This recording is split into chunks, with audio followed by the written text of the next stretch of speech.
hoje Deus preparou uma palavra para nós, muito interessante, cujo tema é: Deus é Pai e nós somos filhos. Mas não esqueça, ainda somos barro. Amém? Eu peço que você abra sua Bíblia em Isaías capítulo 64, versículo 4, e nós vamos ler 4 versos neste início de palavra.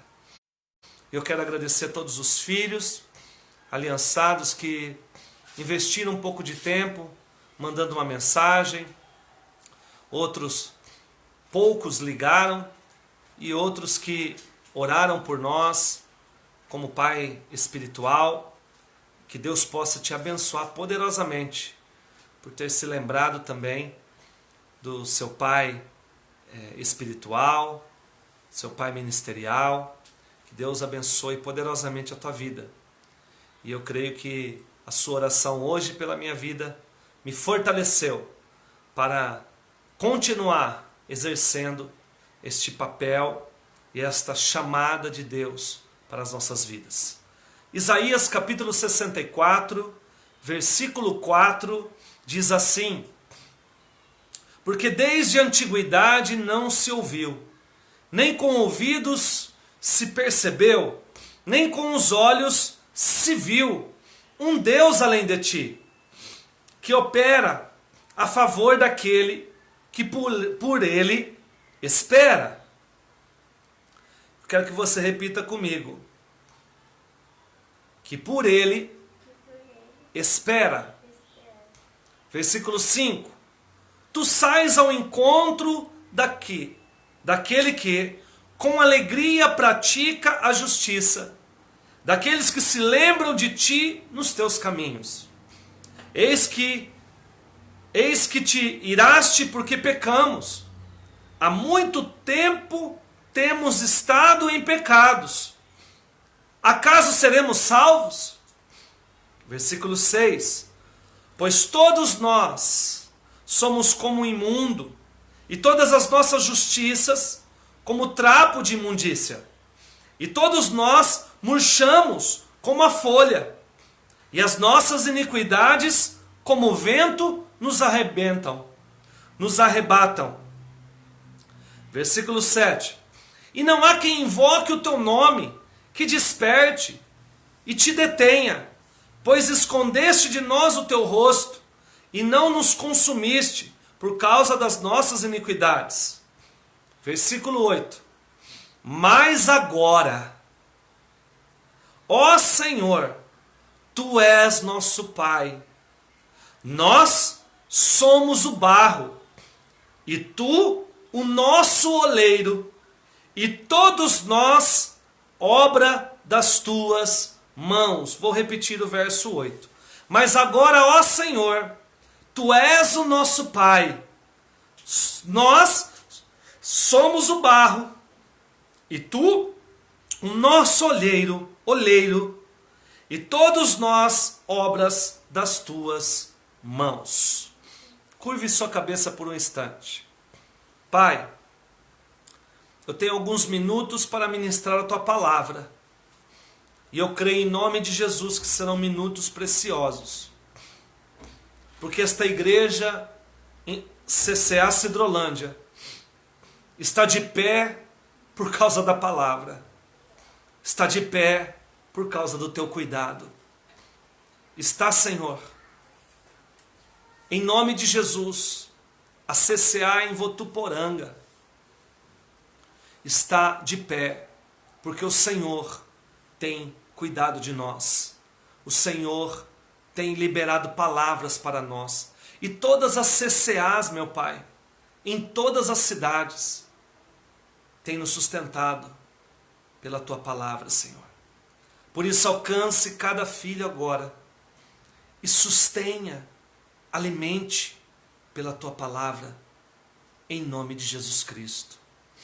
Amém.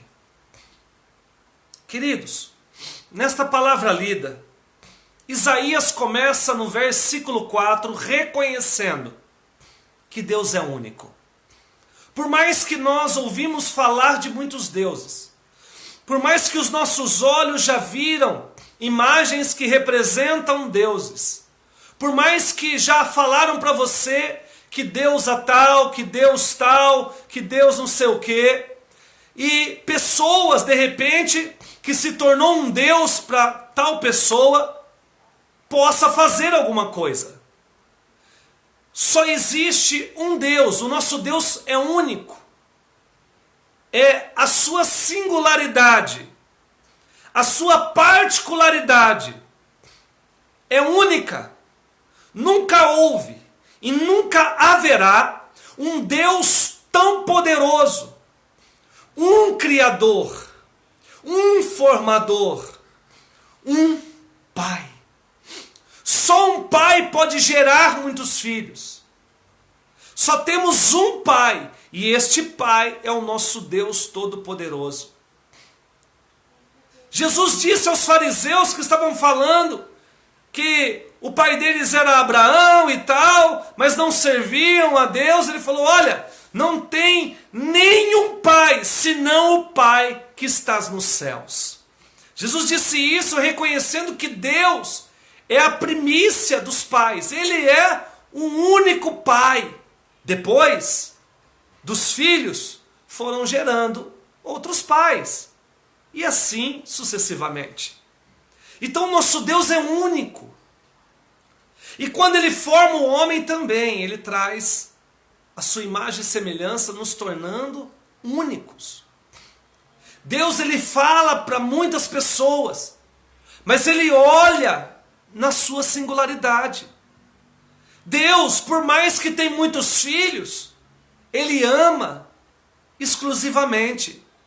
Por mais que Deus contempla a terra e bilhões de habitantes, Ele olha e cuida singularmente, individualmente, filho por filho.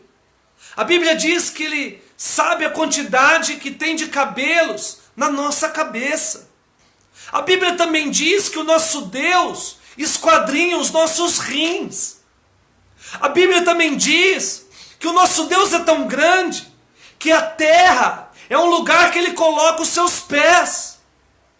A Bíblia também diz que Ele é tão grande que ao colocar os seus pés sobre a terra, as nuvens são a fumaça que sobe como areia.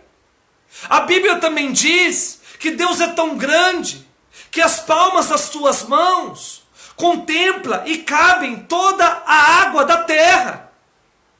A Bíblia diz e está dizendo que o nosso Deus é único e que tem filhos únicos. E você nesta noite, de repente você não me conhece, de repente não sabe o meu nome, mas Deus está falando para você. Deus está explicando para você através da palavra que Ele é único e você é único. O único, Ele trata você como um filho, singularmente.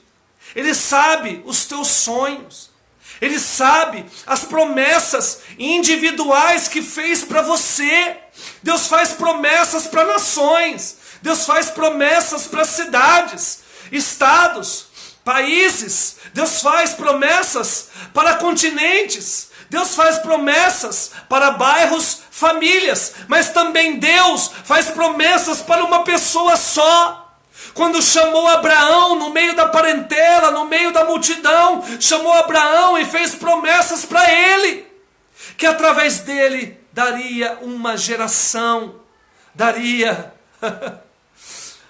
a prosperidade, e dele sairia um povo amado, cujo qual chegou até nós através de Cristo, esta mesma promessa. O nosso Deus é único. O nosso Deus, Ele olha para nós como só existíssemos nós. Ele não confunde orações. Ele não confunde jejuns. Oh, quem é esse? Quem é esse que mandou? Quem é esse? Não! Deus não é Deus de confusão. Ele é onipresente, Ele está aqui comigo, mas está em Votuporanga, Ele está em Araras, Ele está em qualquer cidade e que estão acompanhando. Ele está em Votuporanga, em Rio Claro. Ele está em todo lugar, porque os teus olhos contemplam a terra e contemplam os teus filhos. Ele tem contemplado você. Ele não tem confundido a tua oração, não, com outra oração que chega. Porque veja bem, milhões de filhos orando ao mesmo tempo. E ele assim, ó, esta oração é do meu filho. Esta oração é da minha filha lá, é do Adriano. É do Alexandre, é do Wilson, é do Fábio, é daquele. Ele ouve a oração individual. Porque ele é único. E nunca se viu e nunca vai se ver um Deus como ele. Nunca se ouviu, Isaías está dizendo, e nunca ouvirão. Por isso que a palavra, você tem que ouvir a palavra. Não adianta sair na metade da palavra. Não adianta entrar na metade da palavra. Tem que ouvir toda a palavra, porque esta hora é a hora de que Deus abre a boca. E quando Deus abre a boca, em Apocalipse, João descreveu, sai como espadas. Calá mandou calar. A palavra dele é como espada, afiada de 2 gumes, conforme Hebreus escreveu, que penetra entre a alma e o espírito e discerne o coração e os intentos do homem, as intenções do homem. A palavra de Deus é Deus falando. A palavra de Deus é Deus ensinando. E é isso que a gente nunca ouviu e nunca ouvirá uma voz como esta, que ecoa na terra, mexendo conosco, abalando as nossas estruturas emocionais, fazendo com que você pense, reflita como um espelho e olha como está diante dele. A palavra tem esse poder de fazer um xerox nosso e mostrar na nossa vida aquilo que tem agradado a ele, aquilo que ele tem se alegrado, mas também aquilo que não tem agradado ao nosso Pai. Ele nos corrige porque ama. E os olhos que nunca viram, Isaías estava dizendo, os olhos também nunca viram, nunca contemplaram aquilo que Deus faz na vida dos teus filhos. Sobre esse Deus e as suas proezas, maravilhas. E que Deus é um Deus que opera, ou seja, que trabalha. Em João capítulo 15, Jesus escreveu assim, falou assim: Deus é o agricultor, e eu sou a videira verdadeira e vós sois os ramos. O agricultor, que ele estava dizendo, Deus é o trabalhador da vinha. Deus é o dono da vinha, é o trabalhador. Deus não é um Deus vagabundo, querido. Nós não servimos um Deus preguiçoso. Nós não servimos um Deus que não fala. Nós não servimos um Deus. Nós não servimos um Deus que está parado. Nós não servimos um Deus que não sabe o que acontece. Não, nós servimos um Deus que trabalha, um Deus que não se cansa, um Deus que não desiste, um Deus que é trabalhador, um Deus que viaja sobre a terra e contempla todas as coisas, um Deus poderoso que pode tudo, inclusive aquilo que você está precisando agora. Creia que Deus pode fazer aquilo que está no teu coração agora, neste momento, porque Deus te conhece. Ele faz. Um Deus que cria, que forma. Um Deus que faz. Um Deus que quando libera a palavra, o mar tem que obedecer. O sol tem que obedecer. A lua tem que... Tudo tem que obedecer. A terra tem que obedecer. Todos os animais, tudo tem que obedecer a este Deus quando Ele fala. Porque Ele é poderoso. A voz dele é inconfundível. João também escreveu no Apocalipse que a voz dele é uma voz como muitas águas. Ah, querido.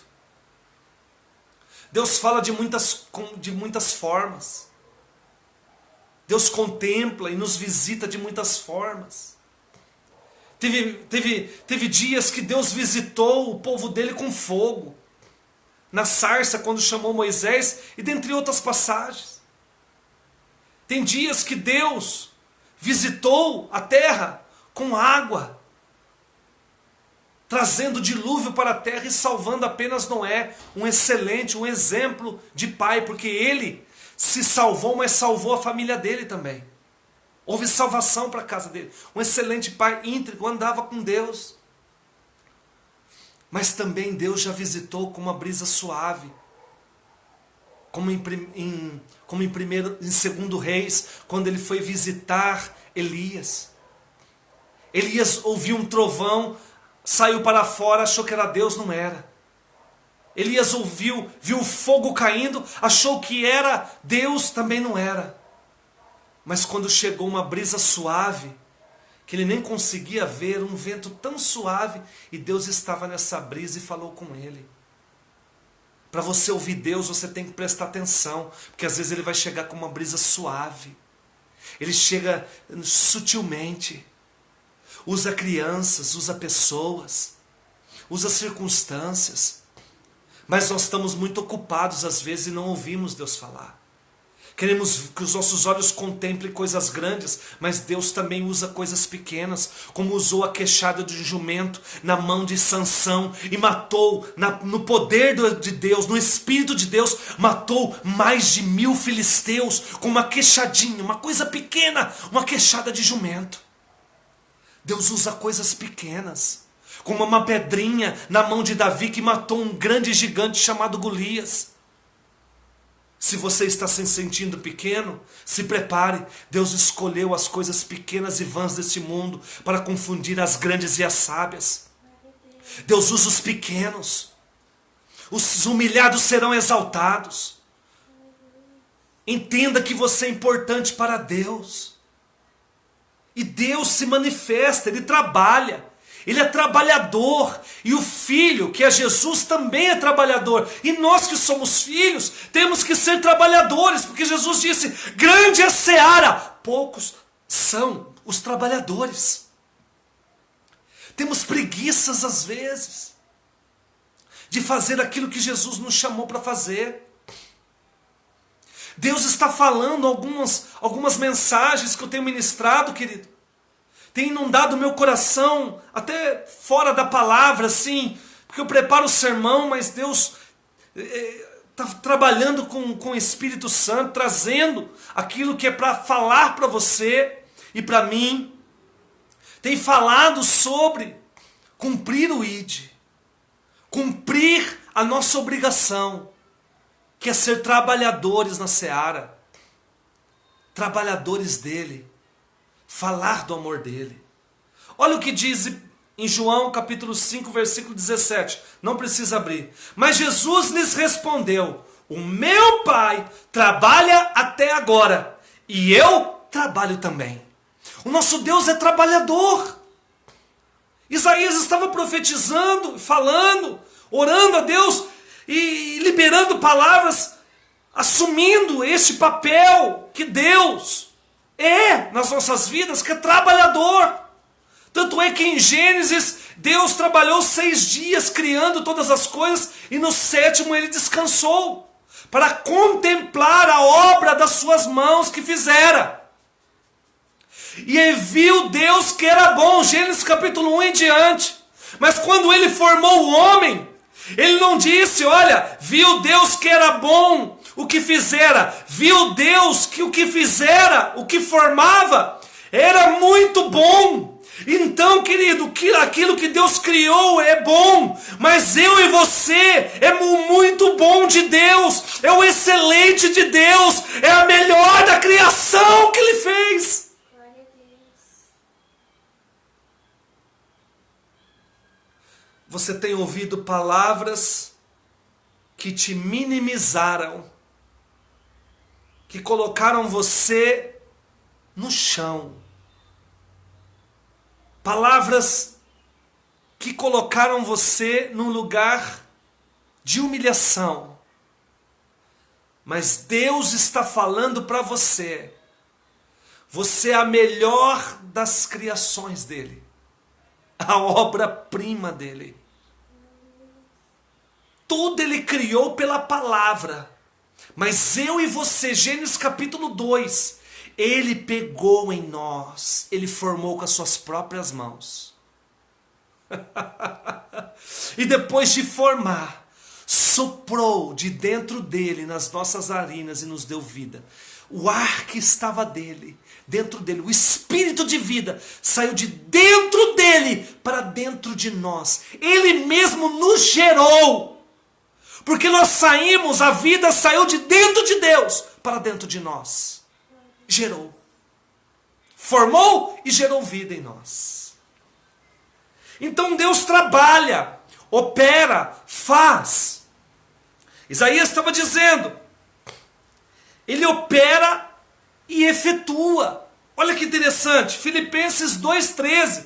Porque Deus é o que opera, ou seja, o que trabalha, o que faz, em vós, tanto querer como o efetuar, segundo a sua boa vontade. A vontade de Deus é que vai prevalecer na minha e na tua vida. Ele vai fazer o que Ele quer na minha e na tua vida. Porque eu e você não sabemos o que é melhor para nós. Prova essa é só você olhar para o seu passado. O que nós achávamos que era bom, o que nos levou a colher tantas tristezas e desordens na nossa vida. Então a vontade de Deus é boa. Romanos capítulo 12, versículo 2. A vontade de Deus é boa, perfeita e agradável. A vontade de Deus, ela tem que prevalecer nas nossas vidas. Porque tanto o querer, o operar, o querer e o efetuar vem dele. Nós só precisamos se colocar na posição e trabalhar. Colocar na posição e orar. Colocar na posição e pregar, ouvir, praticar, se envolver, amar. Lamando, calama, ir, partir, vai nesta força.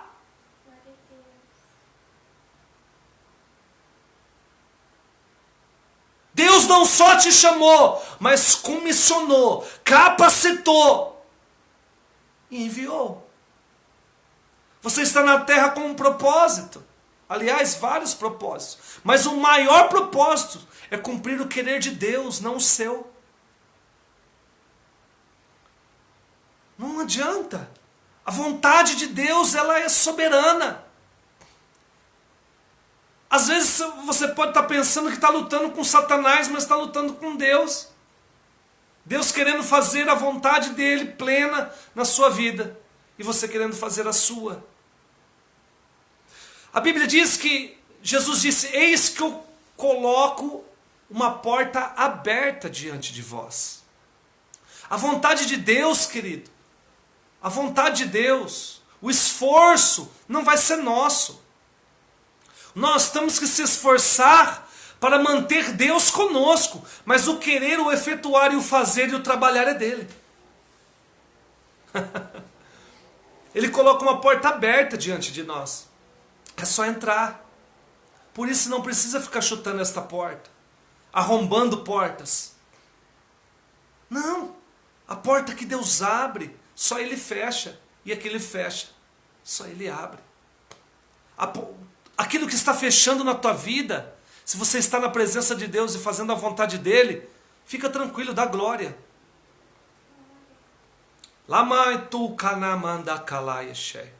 Não murmure quando Deus fechar portas. Não se entristeça com as portas que podem se fechar. Porque Deus, quando fecha uma porta, Ele já está contemplando outra porta. Deus é aquele que abre portas. Jesus é aquele que tem a chave de Davi. Aquele que abre e ninguém fecha. E aquele que fecha e ninguém abre. É o nosso Deus que trabalha colocando portas abertas diante de nós. Ele faz tudo isso. Mas Isaías estava dizendo, Ele faz, Ele opera, mas na vida daqueles que esperam nele. Tá? A nossa confiança, o esperar não tem que estar nas coisas, e sim nele. A minha esperança e a paciência em aguardar, não de homens, não de autoridades, e sim nele e dele. Quem espera nele, ele opera. Como que eu posso? Como que pode Deus fazer alguma coisa se eu não esperar? Porque ele chega no tempo certo. E quando ele chega chegando, meu querido. Ele chega chegando e resolvendo. Mas eu tenho que aguardar isso. Eu oro, se amanhã não dá certo, não ouvi nada, jeito. Saio fazendo na hora que eu quero. E aí ele não opera. Há uma confiança em aguardar nele. A Bíblia diz, uns confiam em carros, outros em cavalos. Mas nós fazemos menção do nome do Senhor. Então a confiança tem que vir dele, a vitória vai vir dele, a cura vai vir dele, o milagre vai vir dele. Ele trabalha, ele está trabalhando, ele não está parado. Jesus não está em quarentena, nem Deus, nem o Espírito Santo. Não tem lockdown para Deus. Não tem. Não tem. Tranca-rua é com Satanás. Ele é quem abre portas. Ele é quem coloca caminhos no deserto e rios no ermo. É ele que despedaça portas de bronze. É ele que rompe céus de bronze. É ele quem desbrava, quem abre, derruba. É ele quem quebra as muralhas. Ele trabalha. E eu tenho que esperar. Me esforçar para estar nele. Que nada pode me tirar dele. Da presença dele. Se esforçar. A Bíblia sempre vai dizer se esforçar sobre o reino de Deus. Que o reino de Deus é tomado à força. Eu tenho que me esforçar para manter o reino. Eu como filho dele. Eu na presença dele. No versículo 5 lido, me perdoa, Isaías diz que Deus vem ao encontro daqueles. Entenda, Deus ele visita. Em Gênesis capítulo 18, Deus visitou Abraão nos carvalhais de Manre. Gênesis capítulo 18, versículo 1. O próprio Deus foi lá. Deus ele vai de encontro com aquele. Isaías diz, com quem? Quem que ele quer encontrar? Aqueles que estão aqueles que estão felizes, aqueles que não se esmorecem. Que mais, pastor? Que está no versículo 5. Aqueles que praticam a justiça, que foram justificados pelo sangue de Jesus e andam em justiça, praticam a justiça. Que mais? E aqueles que se lembram dele na caminhada, no caminho da vida. Quando eu estou andando, quando eu estou no meu dia a dia, eu me lembro dele. Eu me recordo dele, eu lembro, olha, eu estou com Deus, Deus está comigo. Eu lembro antes de pegar qualquer caminho, de qualquer decisão, de qualquer coisa que eu há de fazer, eu lembro dele. E ele vem ao encontro. Quando que eu lembro dele? Quando eu coloco e peço para ele. Quando eu dobro meu joelho e falo, Senhor, vem ser Senhor na minha vida. Vem reinar em minha vida. Vem governar a minha vida. Vem trabalhar na minha vida. Vem. Deus não está parado. Deus não está no seguro-desemprego. Deus não está, querido, recebendo auxílio emergencial para ficar em casa. Deus, Ele é a nossa emergência, o pronto-socorro, o socorro bem presente na hora da angústia, porque Ele trabalha e contempla os filhos da terra. Esse é o nosso Deus. Isaías, no versículo 6, continuou dizendo, Ele nos lembra que somos pecadores. Que por mais que somos filhos, amados, ainda estamos vivendo num mundo caído. Que a nossa carne é pecaminosa. Isaías estava falando isso. Somos pecadores, destituídos da glória de Deus. E em Cristo fomos restituídos para a glória de Deus. Estamos nesta graça bendita, mas ainda somos pecadores. Ainda lutamos contra o pecado. Olha o que Isaías diz: como uma folha que murcha. Ou seja, nós somos mortais. A cada dia. Vai chegando a idade, já não tem mais. Nós somos como uma folha, querido, que vai murchar, vai secar. O tempo, aqueles que estão em Cristo fecharão seus olhos aqui e abrirão na glória, mas esse corpo não vai conosco. Ele é contaminado. E esta palavra é aquela que purifica as nossas vestes, esse corpo contaminado, a nossa alma, que de repente possa ter sido contaminada pelo mundo. As iniquidades nos batem em todo o tempo, ele está dizendo, nos aflige. Então, os pecados, as iniquidades, as tentações são bombardeios todos os dias.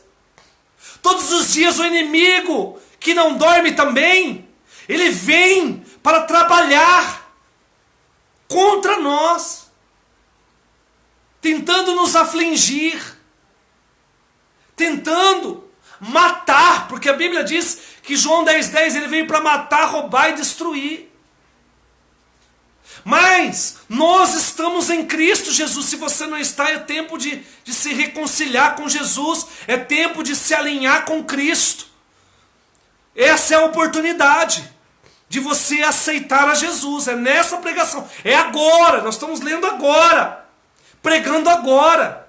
E nós somos afligidos, queridos. E sentimos isso todos os dias. Mas quando dobramos o nosso joelho, clamamos ao nosso Pai com todo o nosso coração, Ele vem e entra na peleja para nós. E nos dá mais um dia de vitória. Nós entregamos as nossas ansiedades a Ele e Ele vem e troca o jugo, porque o fardo dele é leve, o jugo dele é suave. E no versículo 8, ele se declara a Deus.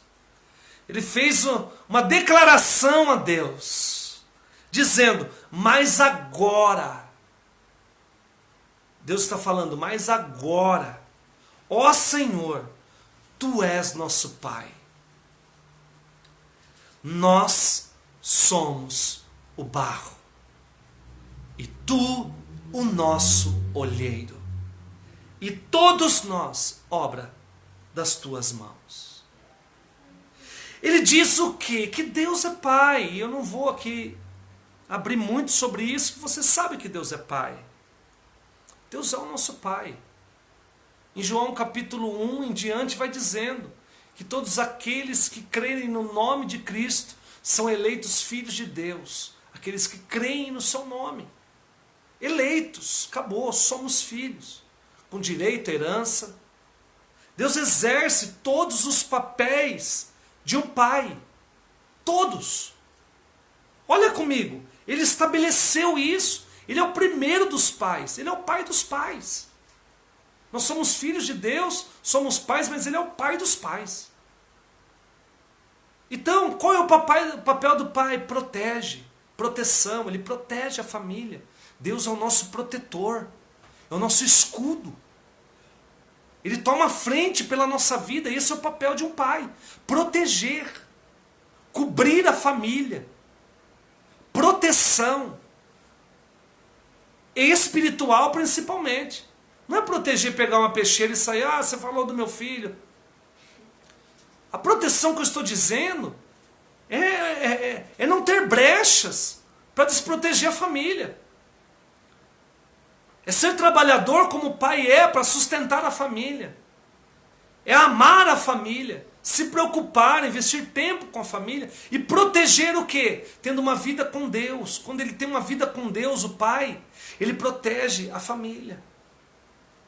Ele corrige, que também é um papel de Deus e um papel de pai. Corrige. Bem-aventurado é aquele que aceita a correção. Corrige. Nós estamos vivendo um tempo, queridos, que ninguém quer correção. Basta você falar uma palavra de correção, já sai da igreja. Já não é mais o pastor, já não é mais aquele irmão. Ah, tal. Quer só ouvir o que quer ouvir. Quer só aprender o que quer aprender. Aquele que ama a correção é filho de Deus. Aquele que... Porque a correção traz crescimento. Agora, você vê quando uma pessoa é realmente filha de Deus, quando ela ouve um não. Um não de Deus, um não do pai espiritual, do pai biológico. Quando ouve um não, qual é a postura deste filho? Quando ouve um não? É se rebelar contra o pai? É se revoltar contra o pai? O pai corrige. O pai instrui, ensina, mostra, direciona o caminho. Deus é assim para nós. Ele instrui, mas como ele vai instruir se a gente não lê as Escrituras? Como ele vai instruir se a gente não estuda as Escrituras? Como ele vai instruir se a gente não senta para aprender? Como ele vai instruir se a gente não ama estudar, aprender, ler? Ter um devocional com ele?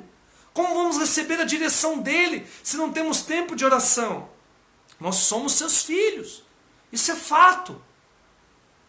Devemos obedecer, devemos amar, como pai, como filho ama um pai. Devemos honrar o pai. Devemos honrar, porque quando a gente obedece, é um princípio de honra. Honrar. Temos que imitar o nosso pai. Amém? Temos que imitar o nosso Deus. Sede, pois, imitadores de Cristo. Tá?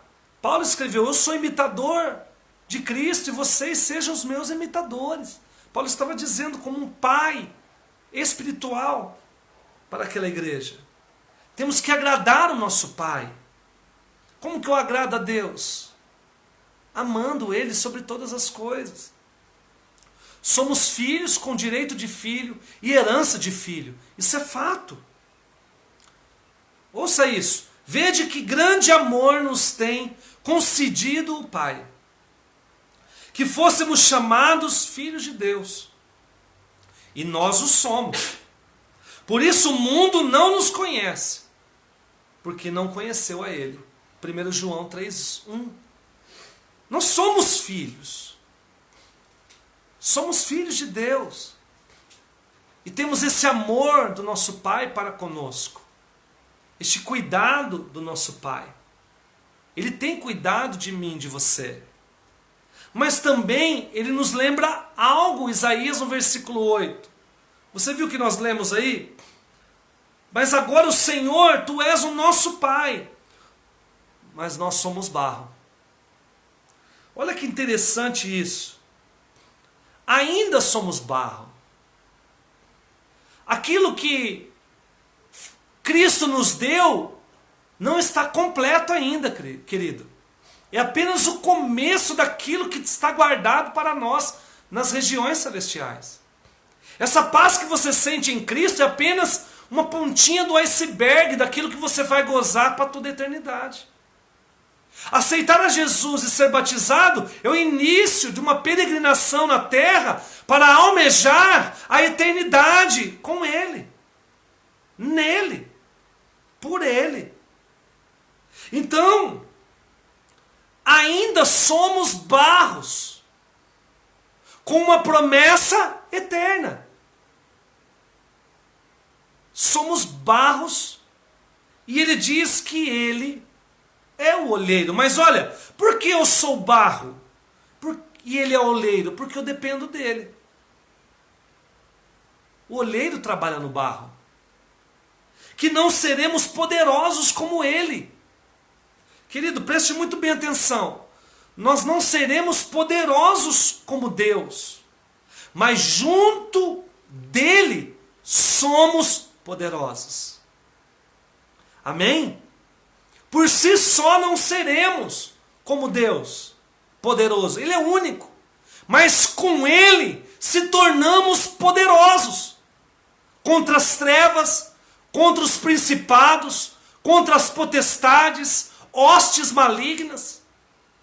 Amém? Então, com ele, nele, somos poderosos e temos a vida eterna. Como um pai se compadece de seus filhos, assim o Senhor se compadece daqueles que o temem, pois ele conhece a nossa estrutura. Lembra-se de que somos pó ou barro. Salmo 103, 13 e 14. Ou seja, somos criatura, não somos criador.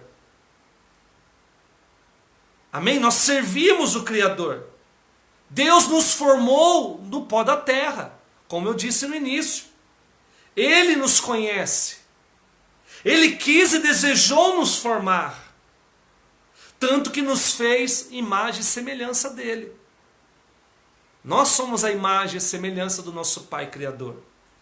Isaías ainda disse, ele é o oleiro, ou seja, forma do barro um vaso. Abra a sua Bíblia aí na sua casa e eu vou terminar neste texto a palavra, depois eu vou orar em nome de Jesus. Abra em Jeremias capítulo 18, versículo 1.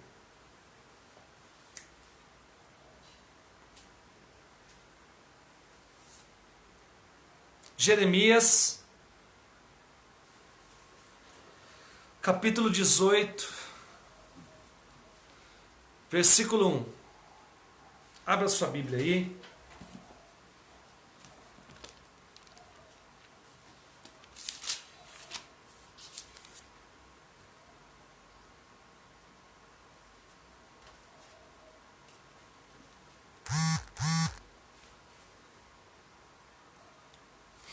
Jeremias capítulo 18, versículo 1 diz assim: Palavra do Senhor que veio a Jeremias dizendo: Dispõe-te e desce à casa do oleiro, e lá ouvirás as minhas palavras.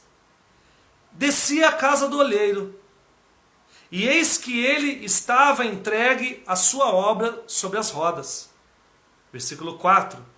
Como o vaso que o oleiro fazia de barro, se lhe estragou na mão, tornou a fazer dele outro vaso, segundo bem lhe pareceu, ou segundo o teu querer.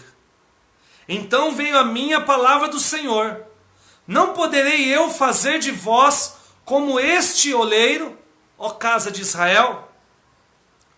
Diz o Senhor: eis que, como barro na mão do oleiro, assim sois vós na minha mão, ó casa de Israel. Neste texto interessante é que Deus se coloca como o oleiro. Não foi uma visão. Ele disse para Jeremias ir até a casa do oleiro, que existiu esta casa, lá na onde fazia os vasos. E Jeremias desceu lá. E quando ele chegou lá, ele começou a observar como o oleiro trabalhava. E o vaso e o barro que estava nas mãos do oleiro. E este vaso veio a se quebrar na mão do oleiro.